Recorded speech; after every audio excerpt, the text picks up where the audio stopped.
this has come from the toy industry. And that's really the powerful thing. This is actually where we should be playing. And the network that produces this is where the real value is. And all AI is actually going to be operating on this network. And the sad fact, we don't make any of the components inside this. We don't understand how it's made. We certainly don't make any of the optics. We don't understand how it's made. As I said in my speech, I'm speaking directly to the young people of this country. And in my speech, I had mentioned about how drones are changing warfare. So I wanted to go a little bit deeper into that idea. So here is a drone. This is a DJI drone made in China. And that's a battery, lithium polymer battery. These are 4 brushless DC motors, and that's the camera. So what I was saying was that when you connect these brushless motors to this battery, give it a camera, and allow people to communicate directly with this through FPV unit, you change warfare. This little thing is now making tanks, artillery pieces, large weapons in the Ukraine battlefield pretty much obsolete. I said that industrial systems fight wars. This is actually a commercial product. This is made by a Chinese factory called DJI, and this is actually a toy, right? What we are seeing here is innovative technology of the motor, high quality optics, telecommunication equipment, and essentially a bunch of cell phone batteries set together are allowing this thing to transform the battlefield. Earlier, the Air Force used to operate, let's say, for the most part, above 10,000 feet. And if you wanted, if a local unit, fighting unit wanted air support, they had to call the Air Force, and then the Air Force had to send the plane.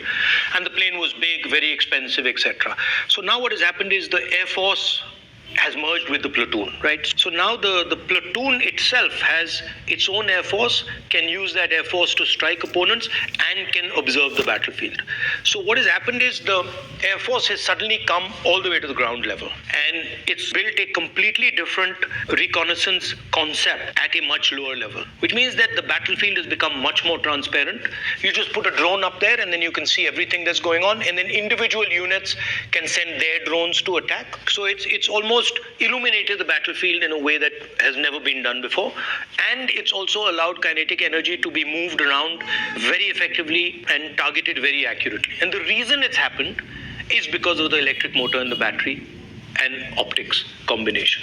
Underwater warfare has also been changed by this thing, because this thing now, you can put it into a little ship or into a little submarine, and you can sink huge destroyers, things like, I mean, for example, an aircraft carrier, they're going to be sitting ducks. And yes, American carrier groups would probably be able to defend themselves, but your regular aircraft carrier will simply not be able to survive an environment where these drones are roaming around undersea. So it is, the optics and communication system are allowing you to see the battlefield, see the sea in a completely different way. And then the electric motor is allowing you to target very, very accurately, put explosive power very accurately where you want. And this has revolutionized how accurately you can target kinetic energy. We have to build such a system.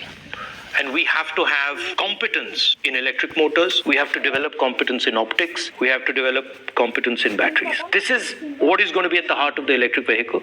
This is what's going to be at the heart of all robotics. This is what's going to be at the heart of drones. This is what's going to be at the heart of submarines. This is going to be at the heart of toys, warfare, everything.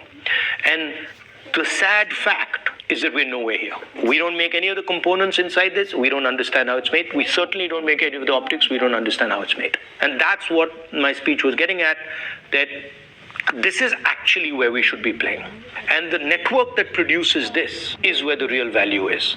And all AI is actually going to be operating on this network. So for example, when this thing is built, AI is going to be used to order how it's built.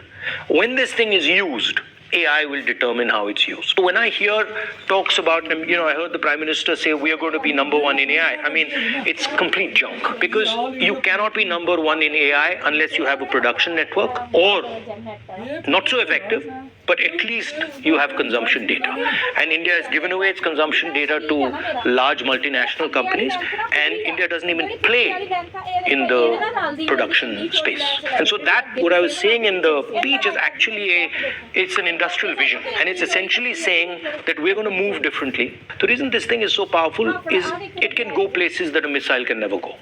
It can go places a gun can never go.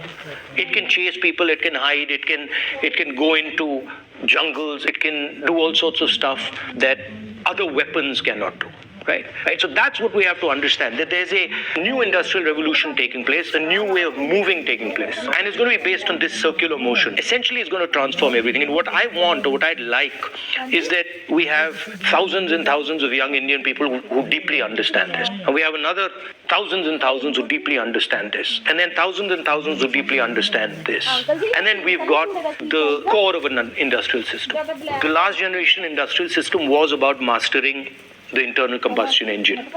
And the tragedy right now is that we're talking about all sorts of stuff, but we're not talking about this. And this is, I want Indian imagination to fly like this thing does. War is always about distribution of kinetic force. Kinetic force kills people. How you get kinetic force to kill people is really what war is. This thing completely revolutionizes how kinetic energy moves on the battlefield. So for example, if you compare this to a bullet can only move in a straight line. Right. This can move up, down, left, right, backwards. It can stop in space. If you're comparing this to a tank shell can only move in a straight line.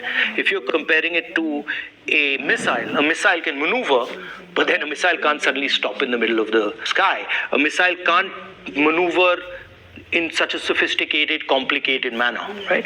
So this is literally a revolution. And the interesting thing about this, and this is what I keep telling my American friends, is that this doesn't come from the military system. American drones all come from the military system, meaning they trickle down. This has come from the toy industry, right? This has emerged from the commercial system. And that's really the powerful thing. Because if things are emerging bottom up, then the amount of innovation that will emerge from that is significantly more than